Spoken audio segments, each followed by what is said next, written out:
윤향금 씨가 쓴 종이배라는 시에 보면 이러한 시구가 있습니다. 인생의 항구에서 나는 종이배가 되었습니다. 내가 노를 저어 가는 것이 아니라 나는 그냥 강물에 떠 있습니다. 강물이 흐르는 대로 나를 맡겼습니다. 그런데 이제 알 것 같습니다. 그 강물이 바로 나의 주인이신 하나님이신 것을. 좋은 글이죠. 내가 뭘 해보겠노라고 애를 쓰지만 결국 내 인생은 강물 위에 떠 있는 종이배처럼 그 강물의 흐름을 따라가고 말 것입니다.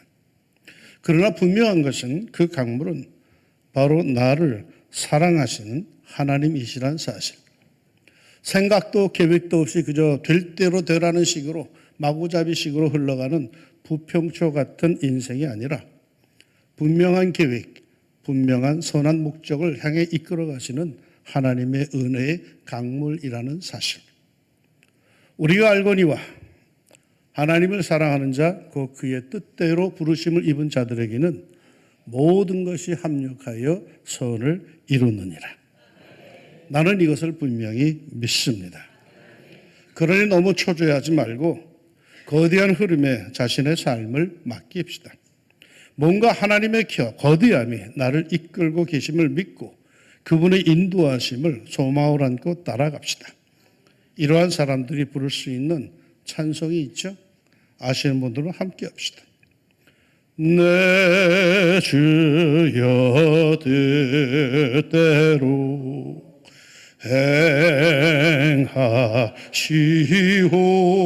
행하시옵소서.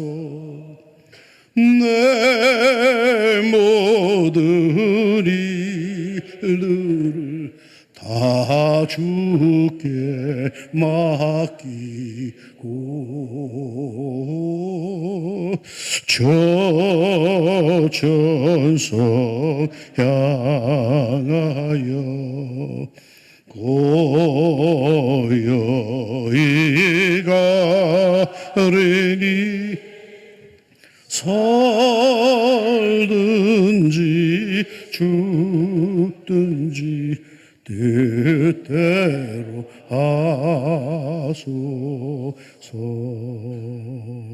아멘. 그런데 말이죠. 때로는 멈춰 서야 할 때가 있습니다. 그리고 깊이 생각해야 할 때가 있습니다. 더 나아가 뭔가 결정해야 할 때가 있습니다. 다시 말해 하나님께서 뭔가 우리에게 결단할 것을 요구하실 때가 있습니다. 열왕기상 18장에 보면 바알과 하나님, 아세라와 하나님 사이에서 양다리를 걸치고 이러지도 저러지도 않고 제 편리한 대로 어정쩡한 생활을 하는 백성들을 향해서 선지자 엘리야는 결단을 촉구하며 이렇게 외칩니다. 엘리야가 모든 백성에게 가까이 나아가 이르되 너희가 어느 때까지 둘 사이에서 머뭇하겠느냐. 여호와가 만일 하나님이면 그를 따르고 바알이 만일 하나님이면 그를 따를지니라 하니 백성이 말 한마디도 대답하지 아니하는지라. 임종을 앞둔 어느 노인에게 목사님이 신방을 갔습니다. 그리고는 권합니다. 할아버지, 이제는 원수 마귀를 부인하고 구주 예수를 영접하세요. 그런데 노인은 눈을 꾹 감고 대답이 없습니다. 그래서 다시 목사님은 권면합니다. 할아버지, 시간이 많지 않아요. 어서 원수 마귀를 부인하고 구주 예수님을 찬양하세요. 그러자 할아버지가 눈을 감은 채 이렇게 대답하더랍니다. 내가 이제 어디로 갈지 모르는데 공연히 어느 편을 들었다가 난처하게 되고 싶지 않소이다. 이 지혜로운 것 같은데 이 얼마나 불쌍한 사람입니까? 도대체 이 사람이 그리스도인인지 세상 사람인지 구별이 잘 안 돼요. 이리 보면 그리스도인, 저리 보면 세상 사람. 그리고 마치 그게 지혜로운 것 같이 어정쩡하게 그렇게 삽니다. 신앙을 무슨 유행으로 생각하는 사람들도 있습니다. 다른 이들이 다 믿으니까 나도 믿어야지 하는 식으로 믿는 사람들도 있습니다. 언론에서 교회를 비판하는 부정적인 사건을 보도하고 폄훼하면 떨어져 나가는 신도들도 꽤 있습니다. 이들이 정말 신도가 맞습니까? 세상에서 이러쿵저러쿵 한다고 흔들리고 떨어져 나가고 바싹 다가붙고 하는 그야말로 유행을 타는 이들이 그게 무슨 신도 믿을 사람들입니까? 시편은 이런 사람들을 이렇게 표현했습니다. 오직 바람에 나는 겨와 같도다. 바람의 방향만 바뀌면, 바람이 잠잠해지면 다들 우수수 떨어져 나갑니다. 이런 신도가 무슨 신도예요? 신도란 자기가 믿는 것에 목숨을 건 사람들 아닙니까? 요한복음 6장에 보면은 예수님을 따르던 많은 사람들이 예수님을 떠나갑니다. 그러자 예수님이 이러십니다. 예수께서 12 제자에게 이르시되 너희도 가려느냐? 시몬 베드로가 대답하되 주여 영생의 말씀이 주께 있사오니 우리가 누구에게로 가오리이까? 우리가 주는 하나님의 거룩하신 자인 줄 믿고 알았사옵나이다. 이렇게 목숨을 걸고 믿는 사람이 신도입니다. 사회에서 많은 사람이 기독교를 선호하니까 교회에 나오고 기독교를 비판하면 아닌 척하고 성당을 선호하니 성당으로 옮기고 절간으로 옮기고 이런 식으로 세류에 따라서 옮겨다니는 사람들은 참 신도 믿을 수 있는 사람들이 아니에요. 하나님께서도 이런 사람들을 원하지 않습니다. 하나님께서 엘리야를 통해서 분명히 말씀하십니다. 너희가 어느 때까지 둘 사이에서 머뭇머뭇하려느냐. 결단을 내리라는 거예요. 모세의 후계자로 이스라엘 백성을 이끌고 가나안에 들어가 정착시킨 이 여호수아도 이렇게 백성들에게 요구하며 선포합니다. 만일 여호와를 섬기는 것이 너희에게 좋지 않게 보이거든 너희 조상들이 강 저쪽에서 섬기던 신들이든지 또는 너희가 거주하는 땅에 있는 아모리 족속의 신들이든지 너희가 섬길 자를 오늘 택하라. 오직 나와 내 집은 여호와를 섬기겠노라. 신앙은 유행이 아니에요. 신앙은 결단이에요. 눈치 보는 게 아니에요. 이렇게 살던 사람들이 말이요. 아닙니다. 나는 저렇게 살겠습니다 하고 돌아서는 겁니다. 세상 부귀가 자기의 꿈이었던 사람이 십자가를 경험하며 부귀 영화보다 주 예수를 선택하고 그분을 따라가는 겁니다. 자기의 욕망, 성취가 인생의 꿈이었던 이가 자기를 버리고 하나님의 영광을 위해 살겠다고 삶의 방향을 전환하는 겁니다. 잠깐 눈 감으면 모른 체하면 떼돈이 굴러 들어오는 그 순간에 하나님의 말씀 때문에 단호히 거절하는 그게 신앙입니다. 이 세상 살면 나는 무엇보다 예수님의 삶을 닮아가겠다고 자기 십자가를 지고 주님께 바싹 따라붙는 것, 그게 신앙입니다. 그러게 말이요. 때때로 하나님은 그런 결단을 우리에게 요구하십니다. 그저 강물 흘러가는 대로 흘러가도록 하기도 하시지만은 때로는 말이요. 풍랑을 일으키시고 모든 것을 다 내 삶에서 던져버려야만 할 그런 위기에 나를 처하게 하시면서 뭔가를 결단하게 하십니다.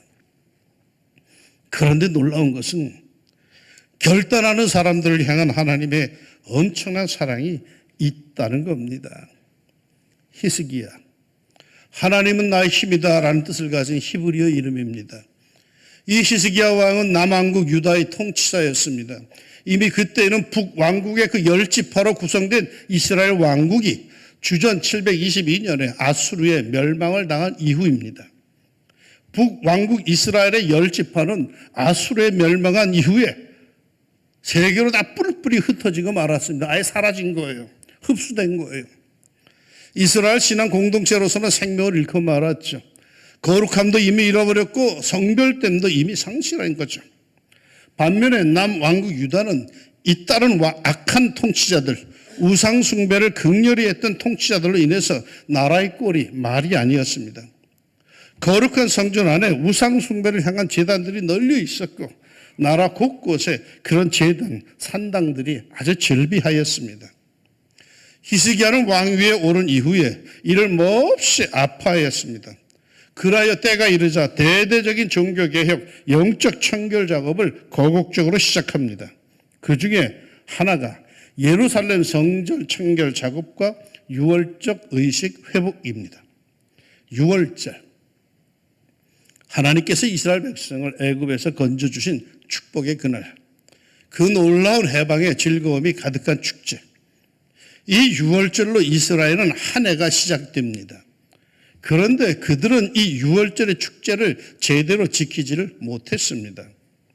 이에 히스기야는 용단을 내리고 6월절 회복을 선포하고 준비합니다.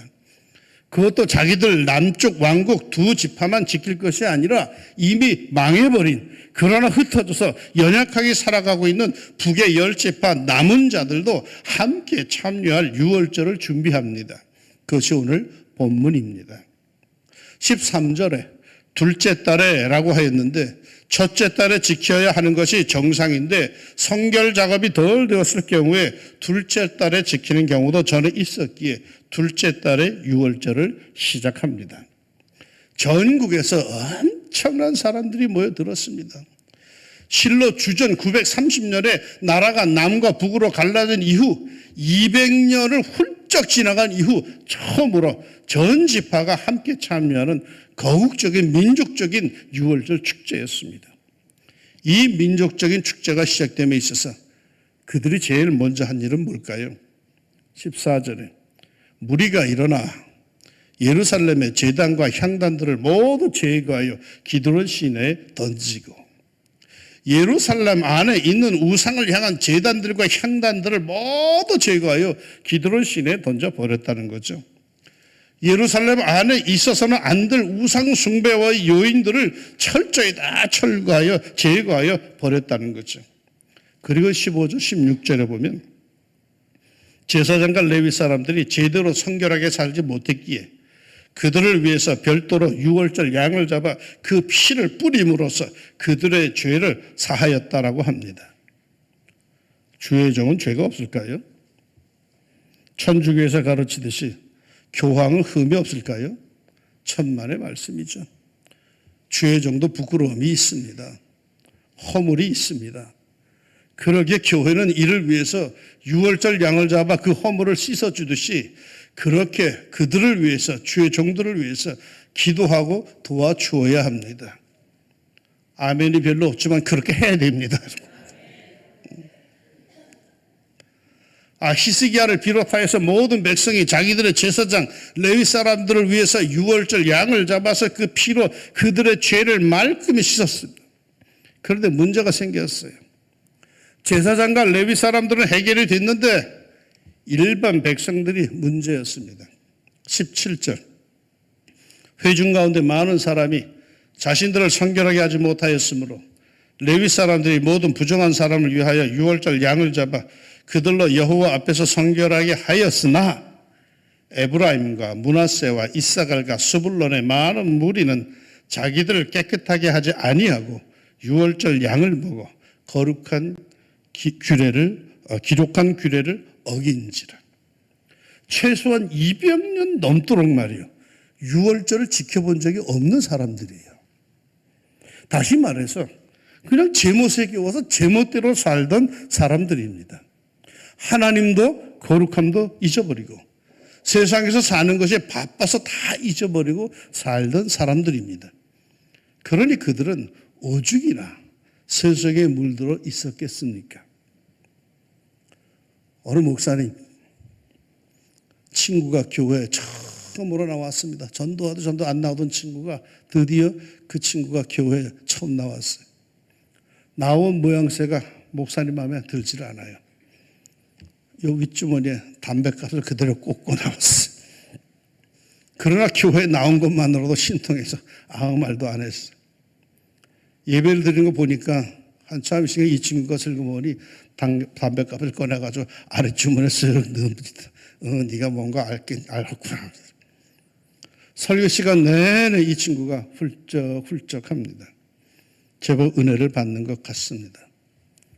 예배를 마치고 뒤에서 그 친구를 만났더니 그럽니다. 야, 이 교회 목사님들이 전부 몇 분이냐? 그건 왜? 라고 목사님이 묻자 친구가 그럽니다. 오늘 내가 은혜 많이 받았는데 내가 목사님들께 한 잔 쏴야지. 이렇게 살던 사람들이 거룩한 하나님 앞에 나왔어. 더럽고 추한 세속의 냄새가 물씬 났을 건 뻔한 일이죠. 그런데 이들이 모처럼 하나님께로 돌아서서 제사를 드린다고 하는데 규례를 어겼어. 그 당시 제사 규례라는 게 얼마나 엄격합니까? 그게 잘못하면 죽는 거예요. 하나님께 드리는 제사 드리는 규례, 그것도 자신을 깨끗이 하고 드려야 하는데 자기를 돌아보지 않고 더러우면 더러운 정신, 더러운 양 그대로 들고 나와서 거룩한 하나님의 제사에 참여를 했어요. 복을 받겠다고 나왔는데 이제 복은커녕 화를 면기 어렵게 되었어요. 이스라엘 민족에게는 절체절명의 위기가 닥친 거예요. 이 위기에 지도자 히스기야가 무릎을 꿇습니다. 그리고 하나님을 감동시킬 만한 짧은 기도를 간절히 하나님께 드립니다. 선하신 여호와여, 사하옵소서. 결심하고 하나님 곧 그의 조상들의 하나님 여호와를 구하는 사람은 누구든지 비록 성서의 결례대로 스스로 깨끗하게 못하였을지라도 사하옵소서. 얼마나 간절히 기도를 드렸겠습니까? 잘못된 세월을 깨닫고 돌아서서 이제부터 하나님의 백성답게 살겠습니다, 하나님의 축복 속에 살겠다 하고 예루살렘까지 나와서 제사를 지내는데 그만 예법을 잊어버리고 결례를 했습니다. 큰 실수를 했습니다. 그래서 이미 그들 가운데는 무서운 징계의 질병이 돌기 시작한 것으로 보입니다. 복받자고 한 것이 화가 되었죠. 이제 이 돌림병으로 모두 죽어나갈 판입니다. 다들 모였다니 그 전염병이 얼마나 잘 돌겠어요. 이러자 지도자 히스기야가 하나님의 무릎 꿇고 기도합니다. 다른 말 할 게 없습니다. 잘못한 것은 잘못한 것이니 규례를 어긴 것은 어긴 것이니 그저 주님의 긍휼을 얻기 위해서 기도합니다. 그런데 히스기야가 기도하며 긍휼히 여겨달라고 내세운 명분이 뭡니까?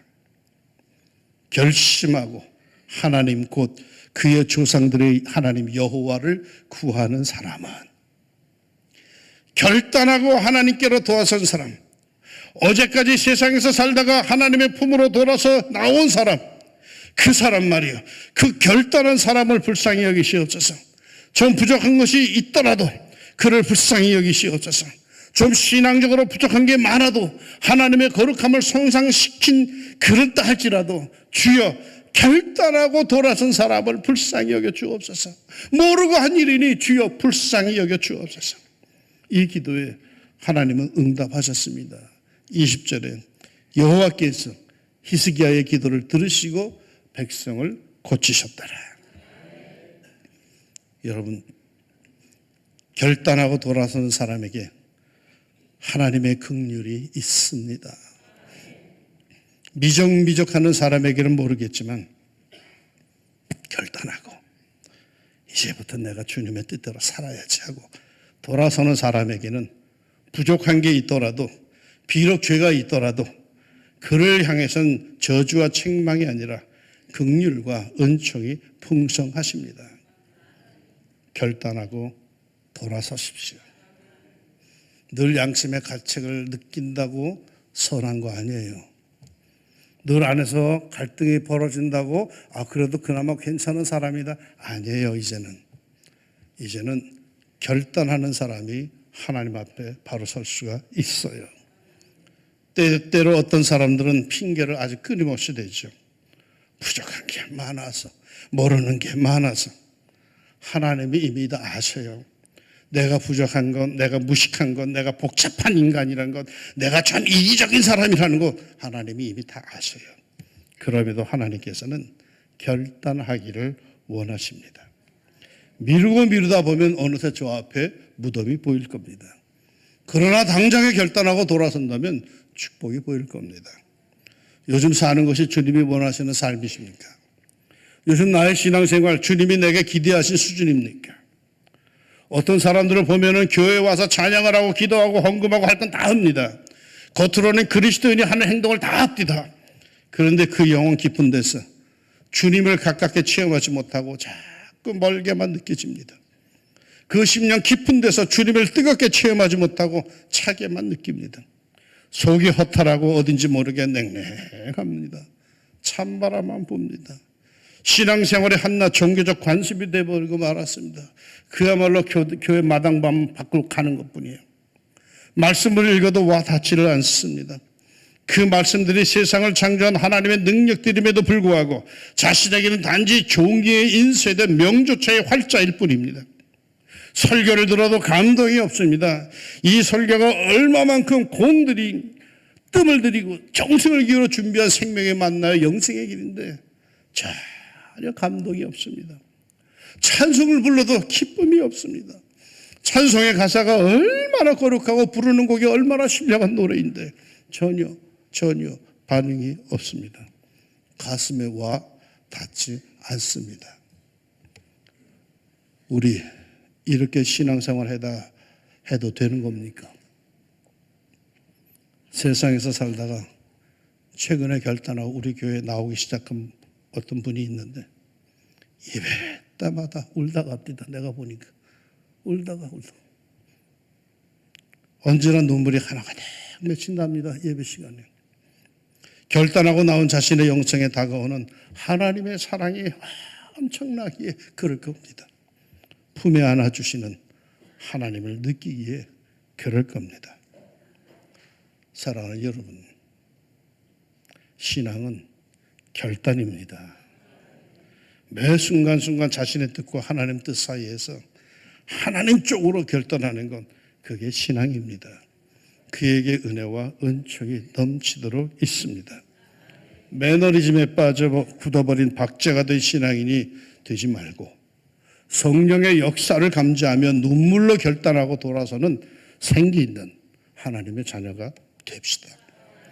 이제는 말이요 고민 그만하고 이제는 결심합시다. 이제는 계산 그만하고 그저 눈 딱 감고 순종의 길을 걸읍시다. 이제는 하나님을 그만 시험하고 믿음의 길을 걸읍시다. 이젠 그토록 갈등을 빚는 것에서 결단합시다. 끝장 봅시다. 하나님의 긍휼과 도우심이 있을 겁니다. 세상에서 돌아서십시오. 지시된 성도의 삶으로 돌아서십시오. Turning back to Jesus Christ. 그에게 하나님의 긍휼과 은혜가 있습니다. 결단하고 돌아서는 일을 우리 하나님께서 굳게 붙잡아 주시기를 예수님의 이름으로 축복합니다. 아멘. 기도합시다. 결단한 사람들을 붙잡아 주십시오. 세상에 바쁜 일과 있지만 그러나 내가 이 시간에 하나님께 나가야지 마음에 결심하고 세상을 뒤로 하고 발로 차고 결단하고 하나님의 전께 찾아온 성도들을 주님 기억해 주시고 품에 안아 주옵소서. 늘 갈등이 일어나는 그것, 하나님의 영과 악한 영의 역사가 있는 그곳에서 하나님을 향해서 내가 하나님의 자녀인데 하면서 결단하고 돌아서는 그들을 하나님 도와주십시오. 참으로 용기 내어서 내가 이제부터는 말이야 정말 예수쟁이답게 살아야지 결심하는 성도들을 하나님 붙잡아 주옵소서. 설령 그 과정에서 좀 부족한 것이 있고 모자라는 것이 있고 설령 죄가 있다 할지라도 주님 용서하시고 하나님의 자녀로 삼아주시고 더욱더 성숙해 나갈 수 있도록 그의 돌아섬을 그의 결단함을 하나님 귀하게 보시고 복의 복을 더하여 주옵소서. 언제나 예수님께로 돌아서는 사랑하는 왕중가족 주의 성도들이 꼭 되게 하옵소서. 예수님의 이름으로 기도합니다. 아멘.